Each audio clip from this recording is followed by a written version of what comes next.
The release of Trumpeter's 350th scale USS New York, followed by the USS Texas, was received with the usual show of enthusiasm that has become commonplace with Trumpeter's 350th scale kits. The most glaring flaw is the way the kit represents the sill on the top of the torpedo blister.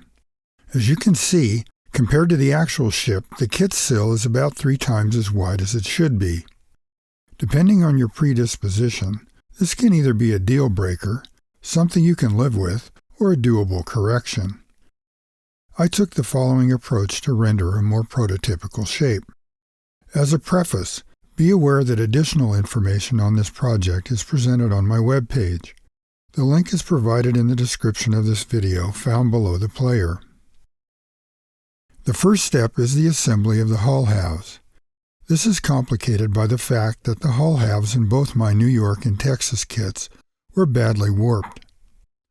The bow and stern of the hull halves are taped together so that the locating pins can maintain basic alignment. However, the hull warpage is so severe that when the center portion is drawn together at proper alignment, the bow and stern want to spring open. My solution is to draw the center section together with a generous amount of masking tape. To me, extra thin cement is then applied only to the center section, maintaining the proper alignment of the keel. I strongly advise builders against the practice of applying large amounts of solvent cement to the joint prior to bringing the hull halves together. Their goal is to create some sort of built-in filler. Instead, what is created is an excess of dissolved plastic that interferes with visualization of the part alignment, as well as creating a never-ending recurring cement joint. Once the center section is joined, the alignment is checked again. The center joint is then reinforced with a strip of 40,000 styrene, held in place by a mixture of slow-zap cyanoacrylate cement and dental acrylic powder. The bow and stern joints are then brought together using masking tape. Tamiya cement is used for the basic join, followed by reinforcement with the same cyanoacrylate dental acrylic powder mixture.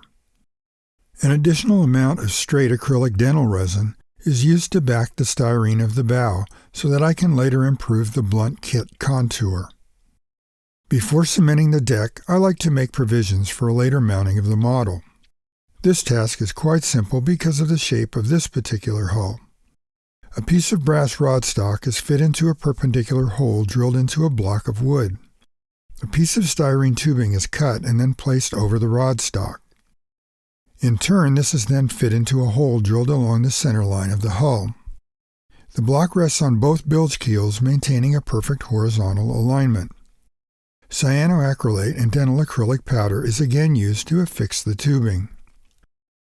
Before the deck goes to place, it needs to be stiffened. I use basswood strips held in place again with the cyanoacrylate dental powder mixture. The kit-supplied supports are not used because they will be in the way of the later hull modifications. Once the deck is in place, a drafting compass is used to score a line indicating the final reduction of the blister sill. 2 lines are scored lengthwise along the blister to function as stress relief. The remaining overly heavy molded detail is removed from the blister. Using a thin circular saw and a motorized handpiece, a cut is made just under the sill at a slight downward angle.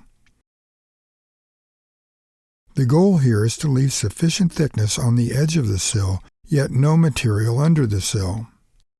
Several vertical cuts are made along the blister to facilitate their movement. Check to make sure the sides of the torpedo blister can be moved inward without binding and distorting the height of the hull. It may be necessary to remove additional material off the torpedo blister.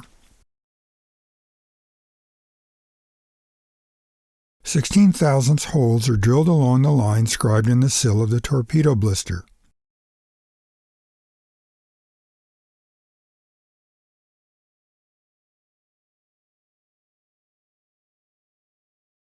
The sides of the torpedo blister are now tipped inward and held in place by short lengths of 16/1000 wire.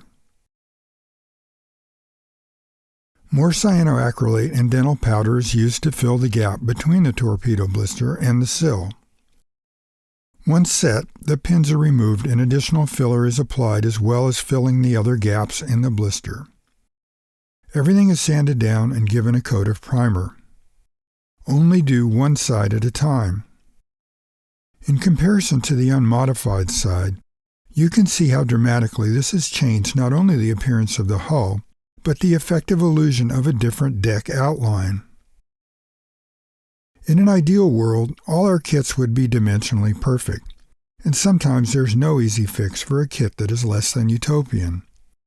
But depending on your ingenuity and willingness to be flexible, you can sometimes find a more creative approach to a modeling issue